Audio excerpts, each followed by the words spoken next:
भगवान श्री कृष्ण के ऐतिहासिक और आध्यात्मिक प्रमाण। क्या भगवान श्री कृष्ण केवल एक पौराणिक चरित्र थे, या उनके अस्तित्व को साबित करने के लिए ठोस ऐतिहासिक और पुरातात्विक प्रमाण उपलब्ध हैं? यह विश्लेषण प्राचीन ग्रंथों, शिलालेखीय अभिलेखों, पुरातात्विक खोजों और कार्बन डेटिंग के निष्कर्षों के माध्यम से भगवान श्री कृष्ण की ऐतिहासिकता की खोज करता है, साथ ही उनके जीवन और शिक्षाओं के गहरे आध्यात्मिक महत्व को उजागर करता है। प्राचीन ग्रंथों में भगवान श्री कृष्ण। छांदोग्य उपनिषद ईसा पूर्व 8वीं-7वीं शताब्दी में देवकी पुत्र भगवान श्री कृष्ण का उल्लेख मिलता है, जिन्हें महान ऋषि घोर आंगिरस से आध्यात्मिक शिक्षाएं प्राप्त हुई थी। यह प्राचीन वेदांत ग्रंथीय प्रमाण भगवान श्री कृष्ण की ऐतिहासिकता को पुष्ट करता है, दर्शाता है कि वे केवल एक पौराणिक या काल्पनिक व्यक्तित्व नहीं थे, बल्कि एक वास्तविक ऐतिहासिक अस्तित्व रखते थे।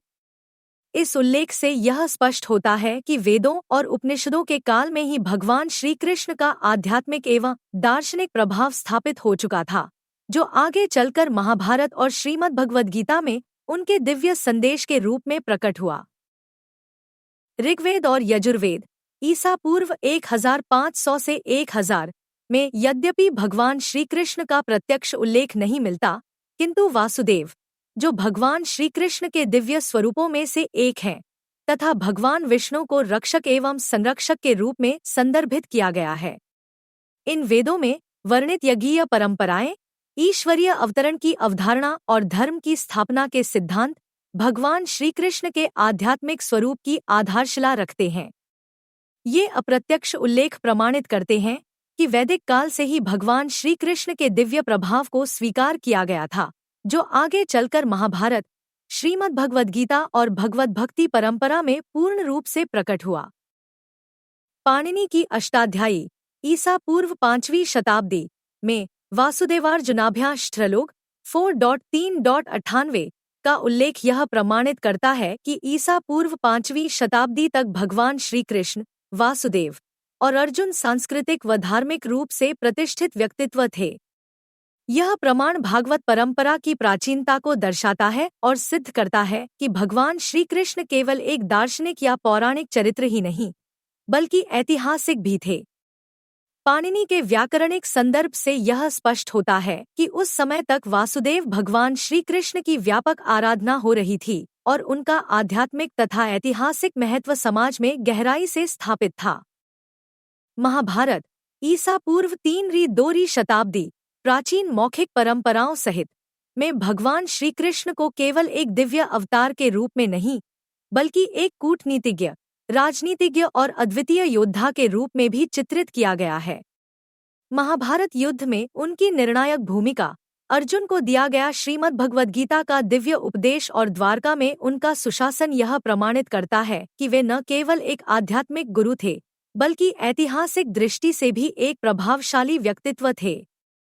महाभारत के ये वर्णन यह दर्शाते हैं कि भगवान श्री कृष्ण का अस्तित्व केवल पौराणिक कथाओं तक सीमित नहीं था, बल्कि वे एक ऐतिहासिक युग के महान मार्गदर्शक और धर्म संस्थापक थे, जिनकी शिक्षाएं आज भी मानवता का मार्गदर्शन कर रही हैं। हेलियोडोरस स्तंभ ईसा पूर्व 113 विदिशा, भारत भगवान श्री कृष्ण के ऐतिहासिक अस्तित्व का एक महत्वपूर्ण पुरातात्विक प्रमाण है। तक्षशिला से आए ग्रीक राजदूत हेलियोडोरस द्वारा स्थापित इस स्तंभ पर ब्राह्मी लिपि में अंकित शिलालेख स्पष्ट रूप से दर्शाता है, हेलियोडोरस, भागवत वासुदेव का उपासक, इस स्तंभ को देवताओं के देवता के सम्मान में स्थापित करता है। यह प्रमाणित करता है कि भगवान श्री कृष्ण की भक्ति केवल भारतीयों तक सीमित नहीं थी, बल्कि विदेशों तक भी फैली हुई थी। यह शिलालेख न केवल श्री कृष्ण के ऐतिहासिक प्रभाव को सिद्ध करता है, बल्कि यह भी दर्शाता है कि उनकी दिव्यता को ग्रीक और अन्य विदेशी संस्कृतियों ने भी स्वीकार किया और सम्मानित किया। मोरा कुंड शिलालेख ईसा पूर्व 1 शताब्दी, मथुरा, भारत भगवान श्री कृष्ण और उनके वृष्णि वंश की ऐतिहासिकता का एक महत्वपूर्ण प्रमाण है। इस शिलालेख में 5 वृष्णि नायकों भगवान श्री कृष्ण, बलराम जी, प्रद्युम्न, सांब और अनिरुद्ध की पूजा का उल्लेख मिलता है, जो यह दर्शाता है कि वृष्णि वंशीय देवताओं की उपासना उस समय व्यापक रूप से प्रचलित थी। यह प्रमाण न केवल श्री कृष्ण के ऐतिहासिक अस्तित्व को पुष्ट करता है, बल्कि यह भी सिद्ध करता है कि उनकी दिव्यता को समाज ने एक जीवंत परंपरा के रूप में स्वीकार किया और उनकी पूजा लगातार की जाती रही। हिंदू यूनानी सिक्के, ईसा पूर्व 85, पाकिस्तान अफगानिस्तान क्षेत्र, भगवान श्री कृष्ण और उनके वंश के ऐतिहासिक अस्तित्व को प्रमाणित करने वाले महत्वपूर्ण पुरातात्विक साक्ष्य हैं। इंडो-स्किथियन राजा माउस द्वारा निर्मित इन सिक्कों पर बलराम जी की मूर्ति अंकित है, जो यह दर्शाता है कि भगवान श्री कृष्ण और उनके परिवार की मान्यता भारत तक ही सीमित नहीं थी, बल्कि विदेशी सभ्यताओं में भी उन्हें सम्मान प्राप्त था। ये सिक्के यह प्रमाणित करते हैं कि उस समय कृष्ण भक्त परंपरा न केवल भारतीय समाज में प्रचलित थी, बल्कि अन्य संस्कृतियों में भी उनकी दिव्यता को मान्यता प्राप्त थी, जिससे उनके ऐतिहासिक और आध्यात्मिक महत्व की पुष्टि होती है। समुद्री पुरातत्व एवं द्वारका का कार्बन डेटिंग विश्लेषण। जलमग्न द्वारका की खोज। गुजरात तट, भारत 2000 के दशक की शुरुआत में प्रख्यात समुद्री पुरातत्वविद डॉक्टर S.R. राव के नेतृत्व में गुजरात के तट पर जलमग्न द्वारका नगर की खोज की गई। इस पुरातात्विक उत्खनन में पत्थर के लंगर, मिट्टी के बर्तन, नगर की प्राचीर, दीवारें एवं जल निकासी प्रणाली जैसे महत्वपूर्ण अवशेष प्राप्त हुए। इन अवशेषों की वास्तुकला और निर्माण शैली महाभारत में वर्णित द्वारका के विवरणों से मेल खाती है, जिससे यह सिद्ध होता है कि द्वारका केवल एक पौराणिक कथा नहीं थी, बल्कि एक वास्तविक ऐतिहासिक नगर था।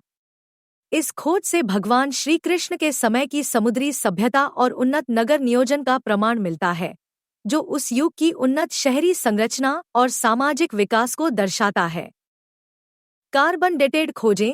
द्वारका से प्राप्त लकड़ी के कोयले, चारकोल एवं मिट्टी के बर्तनों के अवशेषों का कार्बन डेटिंग किया गया, जिससे इनकी आयु लगभग 1500 ईसा पूर्व BC आंकी गई। यह खोज महाभारत में वर्णित घटनाओं को ऐतिहासिक प्रमाण प्रदान करती है और यह इंगित करती है कि उस काल में एक उन्नत समुद्री सभ्यता अस्तित्व में थी। यह निष्कर्ष इस धारणा को भी बल देता है कि द्वारका नगर समुद्र के जलस्तर में वृद्धि के कारण जलमग्न हो गया था, जैसा कि पुराणों और महाभारत में वर्णित है। इस प्रकार द्वारका के पुरातात्विक एवं वैज्ञानिक प्रमाण भगवान श्री कृष्ण के ऐतिहासिक अस्तित्व और उनके युग की प्रामाणिकता को पुष्ट करते हैं। विदेशी ऐतिहासिक संदर्भ। वेनसांग, 7वीं शताब्दी ईस्वी, चीन का विवरण। प्रसिद्ध चीनी बौद्ध भिक्षु वेनसांग एक्सुआनजुआंग ने 7वीं शताब्दी ईस्वी में भारत की यात्रा की और अपनी पुस्तक द टांग सीयूजी, द टैंग एक्साइवायूजी रिकॉर्ड्स ऑफ वेस्टर्न कंट्रीज में अपने अवलोकनों को दर्ज किया। भगवान श्री कृष्ण की पूजा का प्रमाण।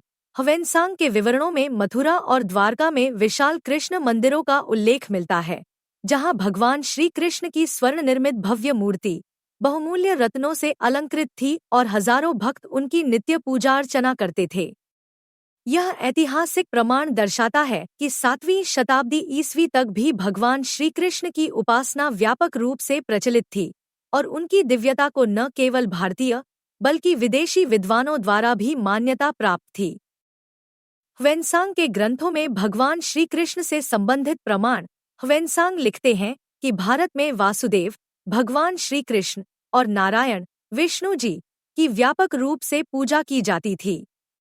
उनके ग्रंथों में भगवता एवं पंचरात्र परंपराओं का विशेष उल्लेख मिलता है, जहां भगवान श्री कृष्ण को वासुदेव के रूप में पूजनीय बताया गया है। यह ऐतिहासिक प्रमाण सिद्ध करता है कि 7वीं शताब्दी ईस्वी तक भगवान श्री कृष्ण की भक्ति भारत में गहराई से स्थापित थी और उनकी दिव्यता का प्रभाव संपूर्ण भारतीय उपमहाद्वीप में स्पष्ट रूप से देखा जाता था। भगवान श्री कृष्ण की व्यापक पूजा। ह्वेनसांग बताते हैं कि लोग विशाल मंदिरों का निर्माण करते थे, भगवान श्री कृष्ण की भव्य मूर्तियों की पूजा करते थे और उनके उपदेशों का व्यापक रूप से प्रसार करते थे। यह विवरण पुरातात्विक खोजों, मंदिरों के अवशेष, शिलालेख, मूर्तियां से भी मेल खाता है, जो भगवान श्री कृष्ण के ऐतिहासिक अस्तित्व को और अधिक प्रमाणित करता है। अन्य देवताओं के साथ तुलना। ह्वेनसांग एक कथा का उल्लेख करते हैं जिसमें एक अहंकारी ब्राह्मण स्वयं को वासुदेव, भगवान श्री कृष्ण, महेश्वर, भगवान शिव, बुद्ध और नारायण, भगवान विष्णु से श्रेष्ठ मानने का दावा करता है। इस उल्लेख भगवान से श्री कृष्ण की व्यापक स्वीकार्यता और आध्यात्मिक महत्ता स्पष्ट होती है। ग्रीक स्रोतों में श्री कृष्ण का उल्लेख भारत के साथ ग्रीक सभ्यता का गहरा संबंध था और ग्रीक विद्वानों ने श्री कृष्ण के संदर्भ भी दर्ज किए हैं। मेगस्थनीज 350-290 ईसा पूर्व, जो चंद्रगुप्त मौर्य के दरबार में एक ग्रीक राजदूत थे, ने अपनी प्रसिद्ध कृति इंडिका में भगवान श्री कृष्ण का उल्लेख किया है। उन्होंने एक भारतीय देवता का वर्णन किया है जिसे ग्रीक हेराक्लिस, हर्क्यूलिस के समान बताया गया है और विद्वानों द्वारा इसे भगवान श्री कृष्ण से जोड़ा गया है। मेगस्थनीज ने स्पष्ट रूप से लिखा कि श्री कृष्ण का गहरा संबंध मथुरा, मेठोरा और द्वारका क्यूरसोबोरा कृष्णापुरा से था, जो उनके ऐतिहासिक अस्तित्व को प्रमाणित करता है। यह ऐतिहासिक प्रमाण दर्शाता है कि 4वीं शताब्दी ईसा पूर्व 4th सेंचुरी BC तक भगवान श्री कृष्ण की कथा न केवल भारत में बल्कि ग्रीक और अन्य विदेशी सभ्यताओं में भी प्रसिद्ध थी, जिससे उनकी व्यापक आध्यात्मिक और सांस्कृतिक विरासत सिद्ध होती है। रोमन इतिहासकार क्विंटस कर्टियस 1वीं शताब्दी ईस्वी ने अपने ग्रंथ में उल्लेख किया है कि 326 ईसा पूर्व में सिकंदर और राजा पोरस के बीच हुए हाइडस्पेस झेलम के युद्ध में पोरस की सेना ने हेराक्लिस, हर्क्यूलिस की मूर्ति अपने ध्वज पर धारण की थी, जिसे विद्वानों ने भगवान श्री कृष्ण से जोड़ा है। यह उल्लेख स्पष्ट रूप से दर्शाता है कि उस समय श्री कृष्ण केवल एक आराध्य देवता ही नहीं, बल्कि युद्ध में शक्ति, विजय एवं रक्षण के प्रतीक के रूप में भी पूजे जाते थे। राजा पोरस और उसकी सेना द्वारा भगवान श्री कृष्ण की मूर्ति धारण करना इस तथ्य को प्रमाणित करता है कि महाभारत काल से ही श्री कृष्ण की दिव्यता और ऐतिहासिकता भारतीय संस्कृति एवं सैन्य परंपरा में गहराई से स्थापित थी। ग्रीक इतिहासकार डायोडोरस 1वीं शताब्दी ईसा पूर्व और स्ट्रैबो 64 ईसा पूर्व 24 ईस्वी ने अपने ग्रंथों में उल्लेख किया है कि भारत में एक महान देवता की व्यापक रूप से पूजा की जाती थी, जिसे ग्रीक देवता हेराक्लिस, हर्क्यूलिस के समकक्ष माना गया था। विद्वानों का मानना है कि यह संदर्भ भगवान श्री कृष्ण से संबंधित है। स्ट्रैबो ने उल्लेख किया कि इस देवता की पूजा विशेष रूप से मथुरा और द्वारका में की जाती थी, जो श्री कृष्ण के ऐतिहासिक और धार्मिक प्रभाव को प्रमाणित करता है। डायोडोरस के अभिलेखों में भी इस बात की पुष्टि होती है कि भारत में हेराक्लिस, श्री कृष्ण को एक महान योद्धा, संरक्षक और देवता के रूप में सम्मानित किया जाता था। अल-बिरूनी 11वीं शताब्दी फारसी विद्वान ने अपनी प्रसिद्ध रचना तहकीक-ए-हिंद, तारीख-अल-हिंद में भगवान श्री कृष्ण का उल्लेख करते हुए उन्हें भगवान विष्णु का अवतार बताया है। उन्होंने यह स्पष्ट किया कि पूरे भारत में भगवान श्री कृष्ण की व्यापक रूप से पूजा की जाती थी और उनकी शिक्षाएं हिंदू धर्म के केंद्र में थी। प्लिनी द एल्डर 1वीं शताब्दी और एरियन 2वीं शताब्दी, दो प्रख्यात पश्चिमी इतिहासकारों ने अपने ग्रंथों में भारत में भगवान श्री कृष्ण की व्यापक पूजा का उल्लेख किया है। प्लिनी ने अपनी रचना नेचुरलिस हिस्टोरिया में भारत के सांस्कृतिक और धार्मिक परंपराओं का वर्णन करते हुए वासुदेव, श्री कृष्ण के प्रति भारतीयों की गहरी भक्ति को दर्ज किया। भगवान श्री कृष्ण का शाश्वत प्रभाव और विरासत। भगवान श्री कृष्ण के दिव्य व्यक्तित्व और ऐतिहासिक अस्तित्व का प्रभाव हजारों वर्षों तक भारतीय उपमहाद्वीप में स्थायी रूप से बना रहा, जिसे मंदिरों के विध्वंस और पुनर्निर्माण की घटनाओं से भी समझा जा सकता है। 1071 ईस्वी में महमूद गजनवी ने मथुरा के केशवदेव मंदिर को ध्वस्त किया, जबकि 17वीं शताब्दी में औरंगजेब ने भगवान श्री कृष्ण के जन्मस्थान मंदिर को नष्ट कर वहां मस्जिद का निर्माण करवाया। लेकिन 1770 ईस्वी में मराठा साम्राज्य ने इस क्षेत्र को पुनः प्राप्त किया और अंततः 1944 ईस्वी में श्री कृष्ण जन्मभूमि ट्रस्ट को भूमि हस्तांतरित कर दी गई, जिससे पुनर्निर्माण की नींव रखी गई। भगवान श्री कृष्ण की ऐतिहासिकता पर प्रसिद्ध इतिहासकार एल बशम ने अपनी पुस्तक the wonder that was India 1954 में लिखा है कि प्राचीन भारत में भगवान श्री कृष्ण की व्यापक आराधना स्थानीय और विदेशी दोनों स्रोतों में अच्छी तरह से प्रलेखित है, जो उनकी ऐतिहासिकता को मजबूत करती है। भगवान श्री कृष्ण की ऐतिहासिकता पर विद्वानों के विचार। भगवान श्री कृष्ण न केवल भारतीय इतिहास और संस्कृति के केंद्र में रहे, बल्कि विदेशी यात्रियों और इतिहासकारों ने भी उनकी पूजा की व्यापकता और ऐतिहासिकता को प्रमाणित किया है। प्रसिद्ध इतिहासकार डी.पी. सिंघल ने अपनी पुस्तक इंडिया एंड वर्ल्ड सिविलाइजेशन 1969 में लिखा है कि ह्वेनसांग के विवरण भगवान श्री कृष्ण की पूजा की प्रमुखता की पुष्टि करते हैं, जो उनके गहरे ऐतिहासिक और आध्यात्मिक महत्व को प्रमाणित करता है।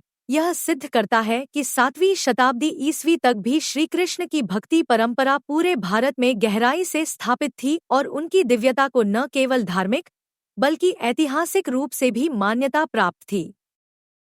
भगवान श्री कृष्ण का ऐतिहासिक और आध्यात्मिक प्रभाव केवल ग्रंथों तक सीमित नहीं है, बल्कि यह पुरातात्विक, शिलालेखीय और विदेशी प्रमाणों से भी पुष्टि होता है, जो उनकी दिव्यता और उनके समय में उनकी व्यापक पूजा को सिद्ध करता है। द्वारका की कार्बन डेटिंग से यह प्रमाणित होता है कि महाभारत में वर्णित घटनाएं केवल पौराणिक गाथाएं नहीं, बल्कि ऐतिहासिक वास्तविकताएं हैं। लेकिन श्री कृष्ण मात्र एक ऐतिहासिक व्यक्तित्व नहीं थे, वे योगेश्वर, परब्रह्म और धर्म संस्थापक थे, जिनका अवतरण अधर्म के विनाश और धर्म की पुनः स्थापना के लिए हुआ। कंस और अन्य असुरों का संहार यह दर्शाता है कि अधर्म कितना भी प्रबल क्यों न हो, अंततः धर्म की विजय होती है। श्रीमद् भगवद गीता में उनके उपदेश भक्ति योग, कर्मयोग और ज्ञानयोग के माध्यम से आत्म साक्षात्कार की ओर प्रेरित करते हैं, जो आज भी समस्त मानवता के लिए मार्गदर्शक हैं। उनका इस संसार से प्रस्थान यह इंगित करता है कि भौतिक जगत क्षणभंगुर है, पर आत्मा शाश्वत और अमर है। वे न केवल इतिहास के पन्नों में अमिट हैं, बल्कि हर युग में जीवात्माओं को परम सत्य की ओर प्रेरित करने वाली शाश्वत चेतना है। जहाँ योगेश्वर श्री कृष्ण है, वहीं विजय, धर्म और शाश्वत समृद्धि है। भगवद गीता 18.78